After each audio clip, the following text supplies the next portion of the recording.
শহরে পাবে কোথায়? যাও সকাল সকাল একবার তার কাছে। তা আমি বলি কি নন্দ, আমার মতো ওই দুলালকে দেখালে ভালো হয় না? দুলাল ভাই দিকে অডিও নাই, মস্ত বিচক্ষণ হোমিওপ্যাথ, এমন হোমিওপ্যাথ আর দুটি নেই বুঝলে, একটু আগায়। কিন্তু ওই সমস্যাটা হলো পুরো মেজাজটা তিরিক্ষি, কিন্তু পুরো ওর বিদ্যে অসাধারণ। এই শীতে অবেলায় কেউ পথে চলে? বলি শরীর অসার হলে আচার তো খেতেই হবে। এই শীতে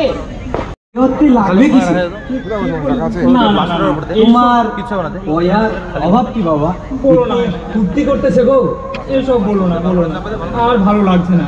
ভাবছি ওই কি বললে ডক্টর তফাদার, তাহলে তার কাছেই দেখিয়ে নি। তাই করো, দেখো যা ভালো মনে করো। উঠি নাকি? চলো আজ মতো ওঠা যাক। সন্ধ্যাবেলা এই বিশিষ্ট এক আলোচনার পর অবশেষে বন্ধু বান্ধবদের সিদ্ধান্ত মতো নন্দবাবু ডাক্তার তফাদার MD/MS তার সঙ্গে তাকেই দেখাবেন বলে মনস্থির করলেন, এবং সেই হিসাবে সকাল সকাল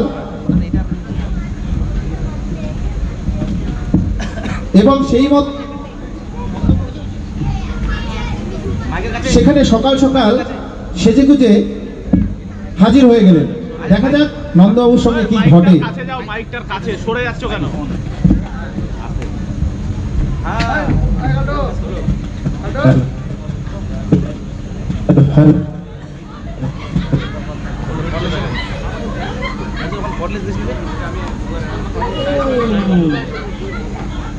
बस 1.25 इंची बड़े है, नब तो देखिए।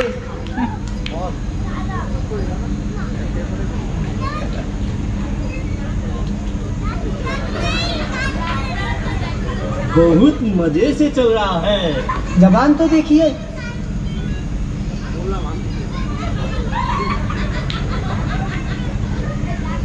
थोड़ा सा कसर है, ठीक है।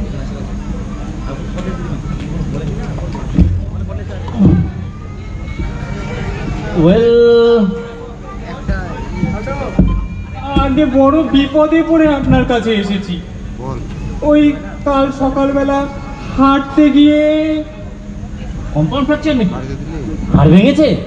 আগে না, সেসব না, ওই সকালবেলা হাঁটছিল, তারপরে ওই পায়ের কাপড়টা গোড়ালিতে লেগে হোঁচট খেয়ে পড়ে যায়। তারপর তো আশেপাশ থেকে লোকজন এসে আমায় তুললো। ওই আমার বন্ধু ছিল ওখানে, সে আমাকে তুলে নিয়ে গেল। তারা বলল যে হচ্ছে ওই একজন ডাক্তার দেখিয়ে নেওয়াই ভালো, তাই আপনার কাছে এসেছি। ব্যথা নেই, জ্বর নেই, সর্দি কাশি হাঁপানি এসব কিচ্ছু নেই। কাল হইতে ক্ষুধাটা একটু কমিয়াছে, তবে কাল রাতে একটা দুঃস্বপ্ন দেখেছি, মনে বড় আতঙ্ক। ব্যাপারটা জটিল। দেখি দেখি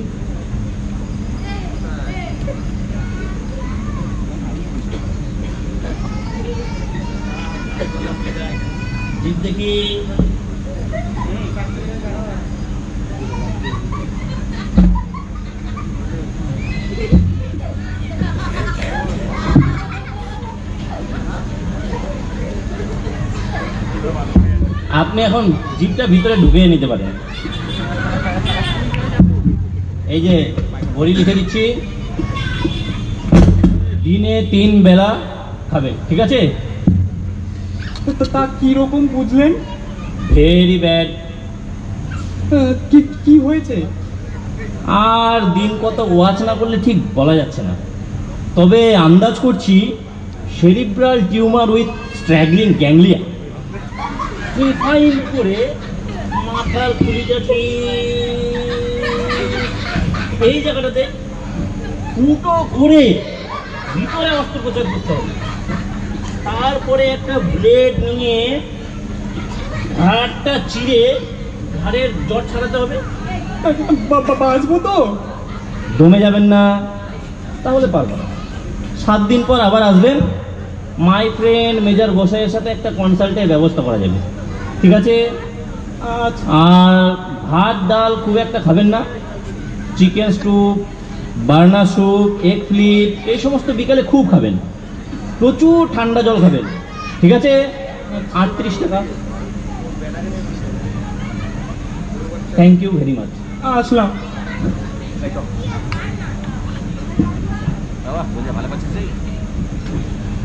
এই বলিয়া নন্দবাবু সেখান থেকে তার মনের আশা পূর্ণ না হলেও সেখান থেকে বেরিয়ে পড়লেন এবং সেই দিনই সন্ধ্যাবেলা আবার নন্দবাবুদের বসলো সেই আড্ডা।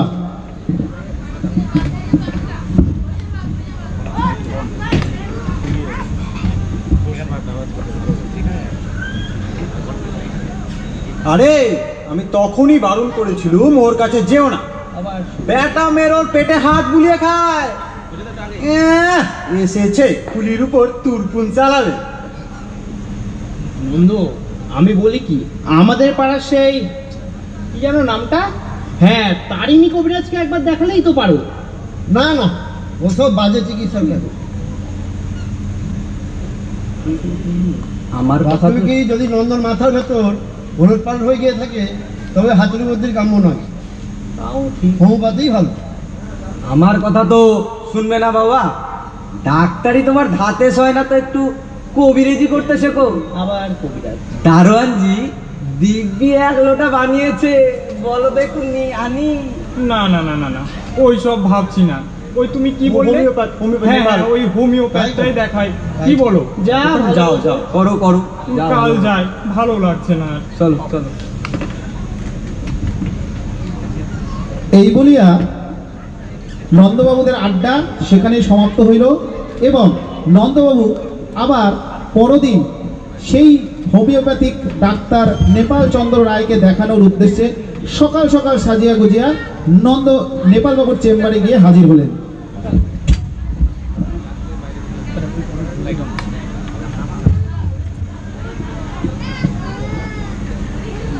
নমস্কার।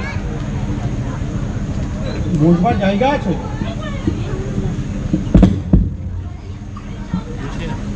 শ্বাস উঠেছে নাকি? আগে না মানে ওই রোগীর শেষ অবস্থা না হওয়া পর্যন্ত তো ওই আমার ডাক করে না, ওই তাই জিজ্ঞেস করছি। না না না না, আমি রোগী, আমারই দেখাতে এসছি ডাক্তার। ও তা বলি, ওই ডাকাত বেটারা ছেড়ে দিল যে বটে, বলি তোমার হয়েছে কি? আর বলবেন না, 2 দিন আগে সকালবেলা ওই হাঁটতে বেরিয়েছিল। হ্যাঁ, হাঁটতে গিয়ে ওই পায়ে হোঁচট লেগে পড়ে যায়। ওই পায়ের কাপড়টা বেঁধে গিয়েছিল তো। তারপর তো ওই রাস্তার লোকজন, আমার বন্ধুও ছিল, তারা এসে আমায় তুললো।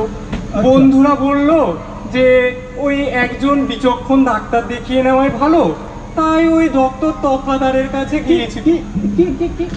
কি বললেন? তফাদার? ওই তফাদার কি বলেছে? উনি বলেছেন আমার মাথায় নাকি টিউমার আছে। ওই তফাদারের মাথায় কি আছে জানো? গোবর গোবর। আর ওর যে টুপিটা পরে, ওই টুপির ভিতরে কি আছে জানো? টুপির ভিতরে আছে খুর খুর। আর ওই জুতোর ভিতরে আছে ওর শিং, বুঝেছো? আর ওই যে ও প্যান্টটা পরে না, প্যান্ট, ওই প্যান্টের ভিতরে কি আছে জানো? প্যান্টের ভিতরে আছে ওর বড় লেজ। গেছে তফাদারের কাছে। যাই হোক, বলি তোমার খিদে পায়? ও সেরকম হয় না। ঘুম হয়? আগে না। ঘুমও হয় না। মাথা ব্যথা করে? কাল সন্ধেবেলা একবার মাথাটা ধরেছিল। আচ্ছা, বাঁ দিকে? আগে হ্যাঁ হ্যাঁ হ্যাঁ। না ডান দিকে? আগে হ্যাঁ হ্যাঁ। আরে ঠিক করে বলো, বাঁ দিকে না ডান দিকে? ওই ঠিক মধ্যখানে হবে। বলছি, আচ্ছা তোমার পেট কামড়ায়? কামড়েছিল সেদিন। হ্যাঁ। আরে ওই নিধে আছে না, কাবলি মোটা ভাজা নিয়ে এসেছিল, না, ওটা না, কি? আমি তোমাকে বলতে চাইছি তোমার পেট কামড়ায় না মোচড় দেয়, কোনটা? ও হ্যাঁ, চোর পেচোর পরে। হ্যাঁ, চোর পেচোর করে। আচ্ছা দাঁড়াও।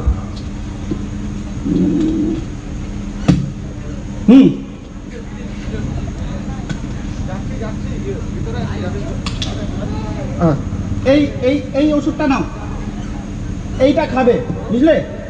ওই তোমার শরীরে যতই এলোপ্যাথির বিষগুলো আছে না, সব আগে নামাতে হবে, তারপরে কোনো কাজ হবে।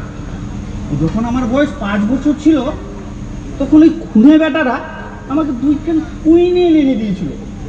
তো এখনো বিকেলে মাথাটা আমার টিন টিন টিন টিন করে, বুঝেছ?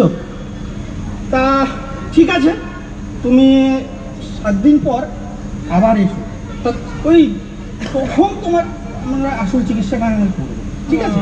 তা ঠিক আছে, বুঝলেন?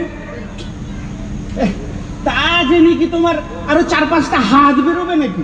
হ্যাঁ, যদি বলি তোমার ওই ডিফারেন্সিয়াল ক্যালকুলাস হয়েছে, কিছু বুঝবে? শোনো, ভাত খাবে না, মাছ মাংস পুরো বন্ধ, ওই একটু গরম জল খেতে পারো, ঠিক আছে? কিন্তু স্নান করবে না, ঠিক আছে? আর ওই মুসুরির ডালের একটু জুস করে খেতে পারো, ঠিক আছে?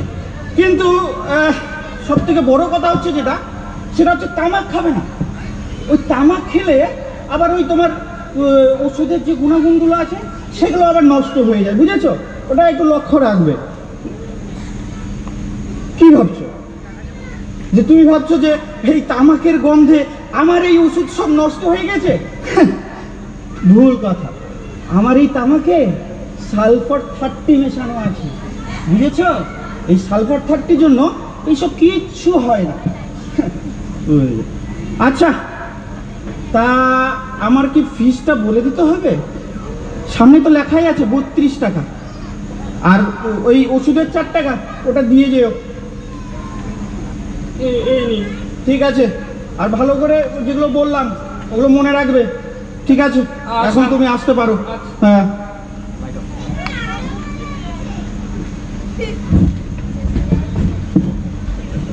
সেখান থেকে নন্দবাবু কতটা আশ্বস্ত হতে পারলেন সেটা বোঝা গেল না, কিন্তু বাধ্য হয়ে নন্দবাবু সেখান থেকে বাড়ির পথে রওনা হলেন এবং সেদিন সন্ধ্যাবেলা আবার তার বন্ধুদের আড্ডার আসর বসলো। কেন বাবা শুধু শুধু পয়সাগুলো নষ্ট করো? তো থাকলে 5 রাত বক্সে বসে থিয়েটার দেখা চলতো। ও নেপাল বুড়ো মস্ত ঘুঘু নন্দাকে ভালো মানুষ পেয়ে জেরা করে করে দিয়েছে। পড়তো বেটা আমার পাল্লায় বাঁচাতাম, দেখে নিতুম কত বড় হোমিওপ্যাথ। তার আলমারি শুদ্ধ যত ওষুধ আছে সব যদি সাবরে না দিতে পারি তো আমার নাক কেটে দিই। আজ অফিসে শুনেছিলুম কে এক হাকিম ফারাক্কাবাদ থেকে এখানে এসেছে, খুব নামডা, রাজা মহারাজারা সব চিকিৎসা করাচ্ছে। একবার দেখালে হয় না নন্দ? না না, এই শীতে হাকিম ওষুধ, বাপ শরবত খাইয়েই মারবে। তার চেয়ে আমার কথা শোনো, আমাদের তারিণী কবিরাজকেই তো দেখালে পারো। কি বলছো তোমরা? তোমরাই বলো। যাও, আর তাহলে কি করবো? ওই কবিরাজকেই দেখাবো? তাকেই দেখাও, শুনেছি অনেক ভালো। এটা এলোপ্যাথি দেখালাম, হোমিওপ্যাথি দেখালাম, কোনো কিছুই হলো না। ওই তাহলে কবিরাজই দেখায়। আমার কথাটা শোনো। সন্ধেবেলা আড্ডা শেষে অবশেষে ঠিক হলো পরের দিন সকালে নন্দবাবু তারিণী কবিরাজের কাছে যাবে চিকিৎসা করতে।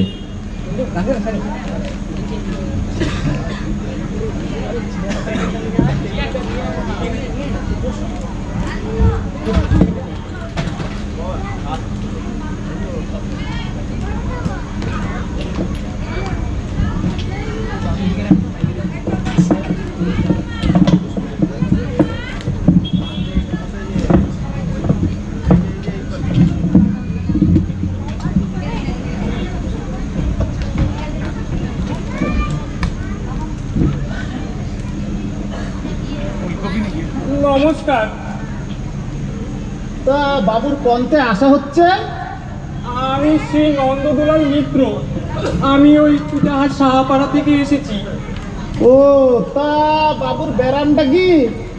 এই 3 দিন আগে সকালবেলা ওই হাঁটতে বেরিয়েছিল, হাঁটতে গিয়ে পায়ের কাপড়টা গোড়ালিতে লেগে হোঁচট খেয়ে পড়ে যায়।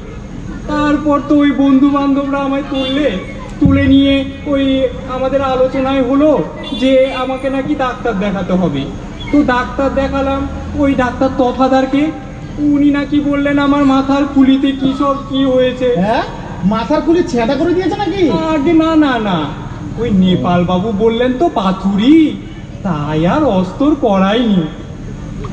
নেপাল? সেটা আবার কেডা?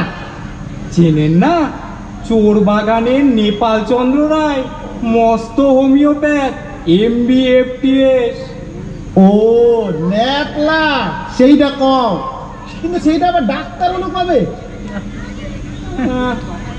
কি বলবো, যাই হোক, পাড়ায় এমন বিচক্ষণ কোবরেজ থাকতে তোমরা ওই বাবু ন্যাপলা ফ্যাপলার কাছে যাও কেন?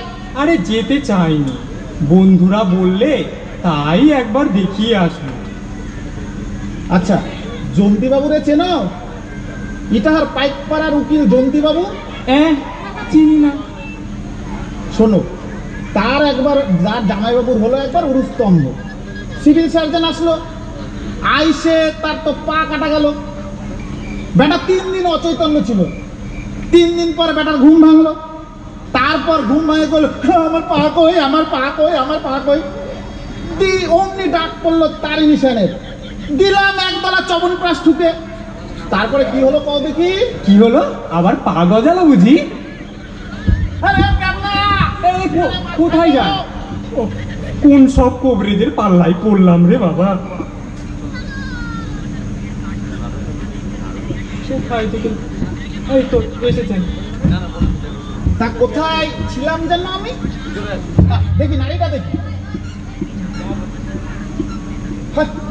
যা ভাবছিলাম ঠিক তাই। তোমার কি কোনো ভারী ব্যায়ামও হয়েছিল? অনেক দিন আগে একবার টাইফয়েড হয়েছিল। হ্যাঁ, দেখছো তো কেমন ঠিক ঠাউরেছি। তা 5 বছর আগে? না না, ওই 7.5 বছর আগে। ওই 5 দেড়া 7.5 একই ব্যাপার। বলছি প্রাক্টিকালে বমি হয়? আগে না। হয় হয়, তুমি জানতে পারো না। রাত্রে নিদ্রা হয়? আগে না। হবেই না তো, তোমার উর্দু হয়েছে কি না? যাই হোক, তোমার কি দাঁত কনকন করে? আগে না। করে করে, তুমি জানতে পারো না। যাই হোক, আমি একটা তোমাকে ওষুধ দিচ্ছি, তোমার আরাম হয়ে যাবে না।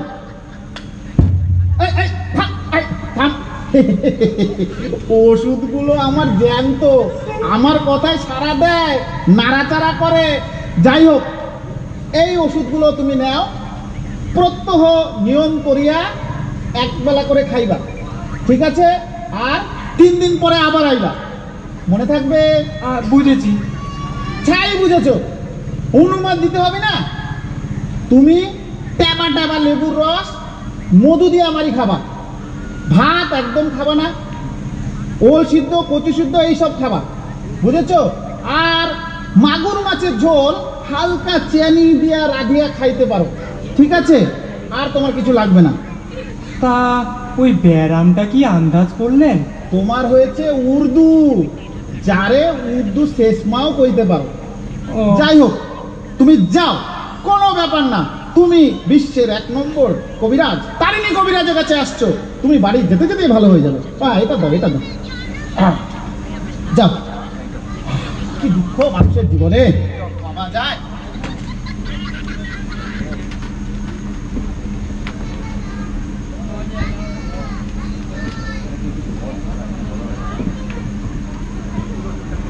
তারিণী কবিরাজের কাছ থেকে হ্যস্ত হয়ে নন্দবাবু ফিরে গেলেন বাড়িতে।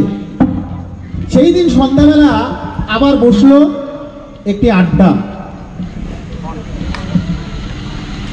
কি দাদা, বকরিজি সাথ মিটলো? না না, এসব বাজে চিকিৎসার কাজ নয়, কোথাও চেঞ্জে চলো। তা আমি বলি কি নন্দ, বেথা করে ঘরে পরিবার আসুক, না না, এরকম দামড়া হয়ে থাকাটা কোনো কমও নয়, বুঝলে? ছি ছি ছি ছি ছি ছি, এই বয়সে বেথা করবো? কোন দিন আছি কোন দিন নেই, এই বয়সে বেথা করে নিয়ে বউ এনে নিয়ে কচি বউ এনে মিথ্যে জঞ্জাল জটাবো? করাই যায় এই বয়সে। না না, আমি বলি কি, একটা মোটর কেন দিবি, 2 দিন হাওয়া খেলেই শরীর বেশ চাঙ্গা হয়ে উঠবে।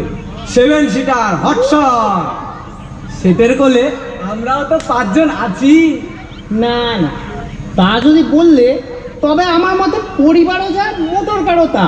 বলি ঘরে আনা সোজা, কিন্তু খরচ জোগানোই প্রাণান্ত। এই দেখো না, আজ টায়ার ফাটলো, কাল গিন্নির অম্বল চুল, পরশু ব্যাটারি খারাপ তো তরশু ছেলেটার জ্বর। অমন কাজ কি করো না নন্দ, জোরবার হবে। এই শীতে কোথায় দুদণ্ড লেপ মুড়ি দিয়ে ঘুমোবো মশাই, তা না সারা শুধু প্যান প্যান আর ট্যান ট্যান।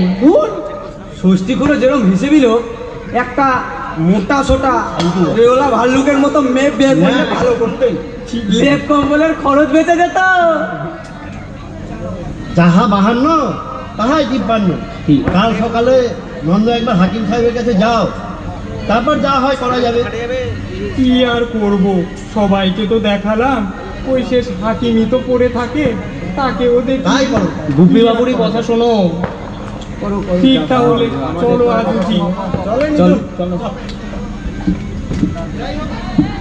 আড্ডা ভাঙলো এবং নন্দবাবু বন্ধু বান্ধবদের কথা মতো সেই হাকিম সাহেবের কাছে যাওয়ার জন্য প্রস্তুত হলেন এবং পরের দিন সকালবেলা সেজেগুজে নন্দবাবু পৌঁছলেন হাকিম হাজিক উল মুলাক বিন লুকমান নুরুল্লাহ গজন ফুরুল্লাহ আল হাকিম মুনানি, যিনি লোয়ার চিতপুর রোডে বাসা লইয়াছেন।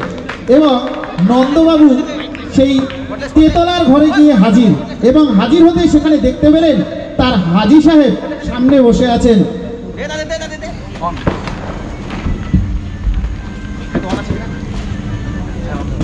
আসেন বাবু মশাই, আসেন।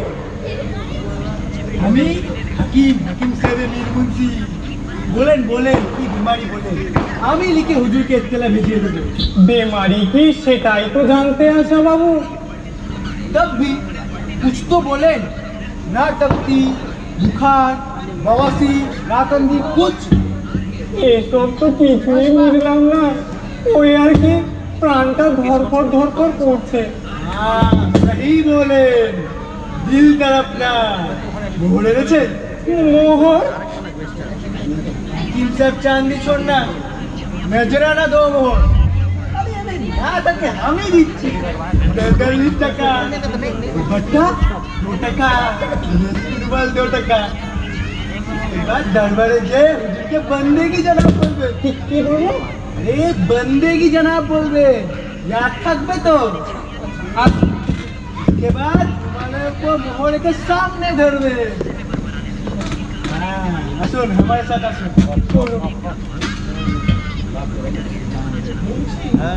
মুন্সি নন্দবাবুকে আচ্ছা খাসা তালিম দিয়া দরবারে লইয়া গেল। একটি বৃহৎ ঘরে গালিচা পাতা, এক পার্শ্বে মসনদের উপর তাকিয়া হেলান দিয়া হাকিম সাহেব ফার্সিতে বসিয়া আছে আর কিছু যেন একটা বিড়বিড় করে বলছেন। এই অবস্থায় হাজি সাহেব নন্দবাবুর ইয়েতে গিয়ে হাজির।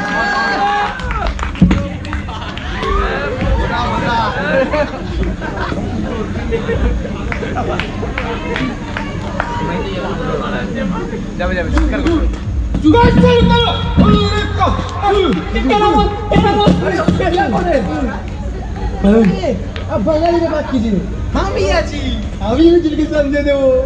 হুজুর তো কয়েকদিন আগে ওই সকালে হাঁটতে বেরিয়েছিল, হাঁট থেকে পায়ের কাপড়টা গোড়ালিতে লেগে হোঁচট খেয়ে পড়ে যায়। তারপরে ওই আশেপাশের লোকজন আমাকে তুলে নিয়ে আমার বন্ধুর কাছে দিয়েছিল। তারপর তো আমি ওই এদিক ওদিক অনেক ডাক্তার দেখালাম, কিছুই হলো না। এখন প্রাণটা ধরপড় করে। चलो अरे हुजूर का माथा दिखले, माथा माथा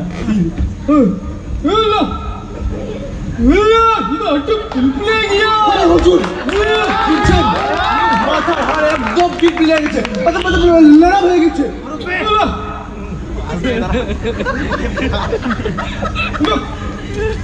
চলো মাস্টার। আরে হুজুর, আরে হুজুর সাপ ঠান্ডা থাকবে, নীंद হবে নীंद, अच्छा ঘুমাবে। बब्बर ये बब्बर उसका लाओ, हुई मक्कल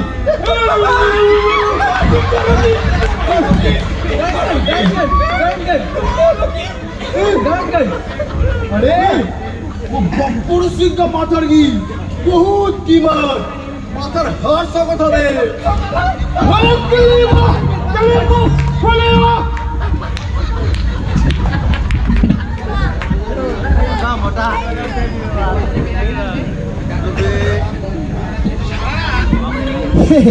এইরকম অবস্থা ঘটার পরে নন্দবাবু সারা রাত বিছানায় শুধু ছটফট করিয়া ভোর 4টার সময় উঠিয়া ভীষণ প্রতিজ্ঞা করিলেন যে আর বন্ধুগণের পরামর্শ শুনিবেন না, নিজের ব্যবস্থা নিজেই করিবেন। সেই মতে বেলা 8টার সময় নন্দ বাড়ি হইতে বাইর হইলেন এবং বড় রাস্তায় একটা ট্যাক্সি ধরিয়া চলে গেলেন এবং সেখানে গিয়ে তিনি সিদ্ধান্ত নিলেন যে 1 কিলোমিটার পর্যন্ত হাঁটবেন এবং 1 কিলোমিটার পর তিনি যে ডাক্তারের সাইনবোর্ড দেখতে পাবেন সেই ডাক্তারের কাছেই পরামর্শ নেবেন। সেই মতে নন্দবাবু ট্যাক্সিতে নেমে হাঁটতে শুরু করলেন।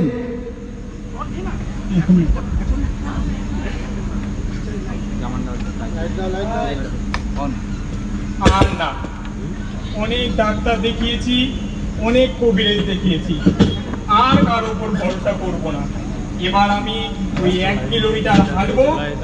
হাঁটতে হাঁটতে আমি যেই ডাক্তারকে সামনে দেখবো পথের পাশে, সেইখানেই চিকিৎসা করাবো। সে যাই হোক, যেই ডাক্তারই হোক, আমি তার কাছেই চিকিৎসা করাবো।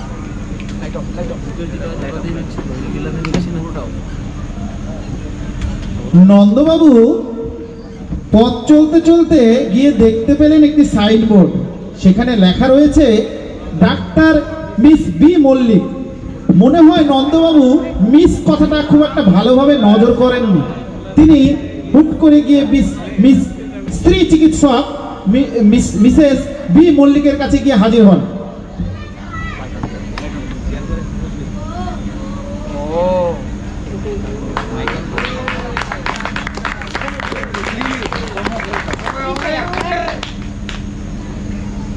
সে যে ডাক্তারই হোক, মহিলা হোক পুরুষ হোক, আমি এই ডাক্তারকেই দেখাবো। আমি আর কারো কাছে যাবো না। আগে বড় বিপদে করে আপনার কাছে এসেছি। পেন আরম্ভ হয়েছে? পেন তো কিছু টের পাচ্ছি। ফার্স্ট কনফাইনমেন্ট আগে পোয়াতি। আরে আমি নিজের চিকিৎসা করতে এসেছি। নিজের জন্য? ব্যাপারটা ঠিক বুঝলাম না তো। আচ্ছা বসুন বসুন বসুন।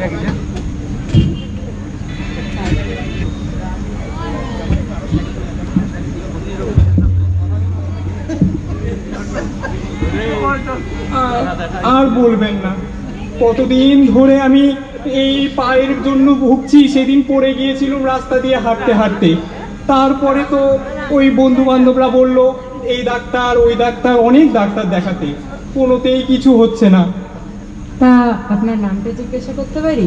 আমি শ্রী নন্দদুলাল মিত্র। বাড়িতে কে আছে? বাড়িতে আমি তো বহুদিন ধরেই বিপত্নী। ওই পিসিমা ছাড়া আমার আর কেউ নেই। কাজকর্ম কি করা হয়? কাজকর্ম তো তেমন কিছু করছি না, তবে পৈতৃক সম্পত্তি আছে। মোটর কার আছে? মোটর কার তো নেই, তবে কিনবার ইচ্ছে আছে। আর বলেন না, আমার কি হয়েছে? না জ্বর, না পাথুরি, না উদুরি, না কালা জ্বর, না টিউমার, না হাইড্রোভিমিয়া, কি হয়েছে আমার? আরে আপনি ভাবছেন কেন? আপনার ওসব কিছু হয়নি। আপনার শুধু একজন অভিভাবকের দরকার। তাহলে কি আমি পাগল হয়ে গেছি? ও ডিয়ার নো, আপনি পাগল হতে যাবেন কেন? আপনি বুঝলেন না। আপনার দেখাশোনা করার জন্য আমার মতন একজন ভালো সুস্থ যোগ্য লোকের প্রয়োজন আর কি। তাহলে কি করব আমি? কি হয়েছে আমার? আপনার কিচ্ছু হয়নি। কেন? আমার তো পিসিমা তো আছেন। ডিয়ার, সব কাজ কি আর পিসিমাসি দিয়ে হয়? সব কাজ যদি পিসিমাসি করে দিত তাহলে কি আর মানুষ সাধে বিয়ে করে বাড়িতে কচি বউ নিয়ে যেত? ওষুধ লিখে দিচ্ছি, বেশ মিষ্টি, ঠিক আমারই মতো। এলাচের গন্ধ আছে। বাড়ি দিয়ে আবার খাবেন কিন্তু, আর 1 সপ্তাহ পর আবার আসতে হবে। এই মিষ্টি পুলো আপনার অপেক্ষায় থাকবে। আমি ভালো হয়ে যাব তো? আমার মতো এত সুন্দরী, এত বিউটিফুল ডাক্তার চিকিৎসা করলে কেন ভালো হবে না? আমি তো মরা মানুষ বাঁচে দিই, আপনি তো সেখানে সুস্থ। ঠিক আছে, আসলাম তাহলে। আচ্ছা আসুন।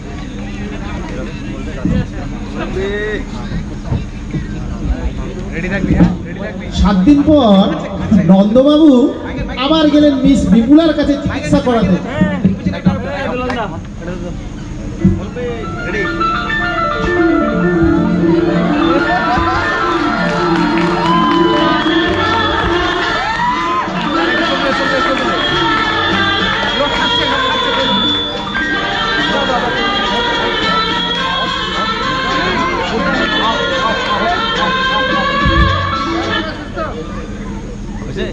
দুদিন পর নন্দবাবু আবার গেলেন সেই মিস বিপুলার কাছে ডাক্তার দেখাতে।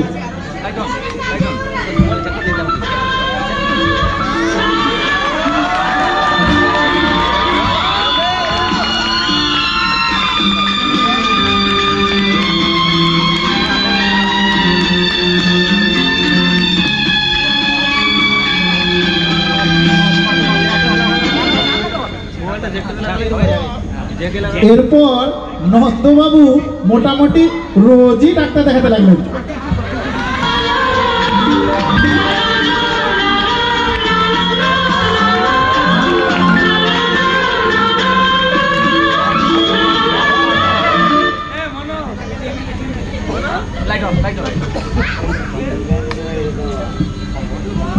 এরপর ধুমধাম করে নন্দবাবুর আর মিস বিপুলার বিবাহ হয়ে গেল।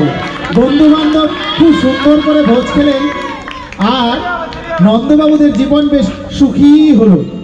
আর মিস বিপুলা তিনি আর অন্য কারো চিকিৎসা করেন না, এখন শুধুমাত্র তার স্বামীরই চিকিৎসা করেন। আজকের মতো নাটক এখানেই সমাপ্ত।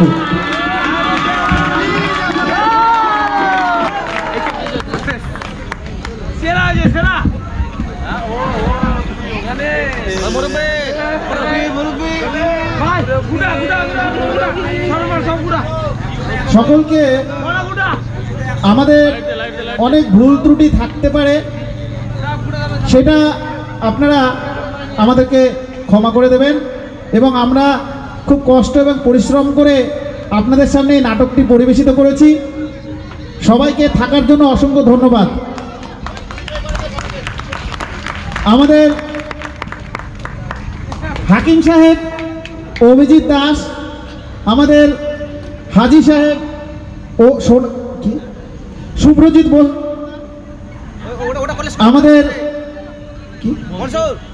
বঙ্কুবাবু সৌমদিত্য রায়, নিধুবাবু সানি বসাক, গুপিবাবু শুভঙ্কর বসাক, ষষ্ঠীবাবু মৃগাঙ্ক সাহা, মিস বিপুলা প্রণীত সরকার। মিস বিপুলার জন্য একটু তালি দিন। নন্দবাবু হাসান মনিরুজ্জামান, আমাদের বড় নন্দবাবুর জন্য একটা তালি দিন। অভিজিৎ ভৌমিক, প্রতীক কৃষাণ কুমার, প্রতীক রুদ্রনীল ঘোষ, ডক্টর তফাদার মোহন পাল, আমি চিন্ময় সমাদ্দার, তারিণী কবিরাজ।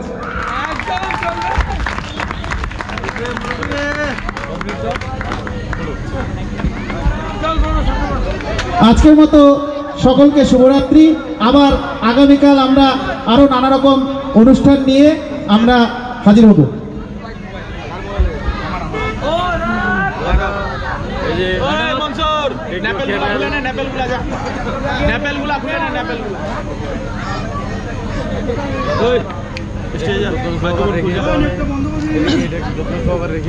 শিবাজি ক্লাবের সমস্ত সদস্যদের বলা হচ্ছে তোমরা ক্লাব প্রাঙ্গণে এসে উপস্থিত হও।